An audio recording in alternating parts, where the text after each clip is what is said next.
Do you know which states have the highest GDP per capita? GDP per capita is a measurement used to get a good idea of a region's quality of life. Mathematically, it's how much GDP each person contributes to the overall GDP. And the way you can find it is by the equation GDP divided by population equals GDP per capita. So let's find the top 5 states in the US by GDP per capita. Starting off at number 5 is Connecticut with a GDP per capita of $96.9 thousand. Moving on to the 4th highest state for GDP per capita is California with a per capita of $102.5 thousand. The 3rd highest state is Washington with a GDP per capita of $105.8 thousand. Moving on to the 2nd highest is Massachusetts with a GDP per capita of $108 thousand.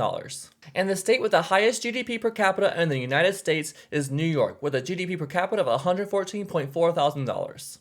These numbers are pretty insane, especially when you consider that the world GDP per capita is around $13,000. And I would like to bring up a point that I made in a previous video about how GDP alone isn't a great indicator for anything, because states come in different sizes and populations. It's GDP per capita that's the real indicator, because look at this list. We have 2 of the smallest states by size, Massachusetts and Connecticut, at the top of the list. Massachusetts specifically outperforming the biggest state by population and almost size, California.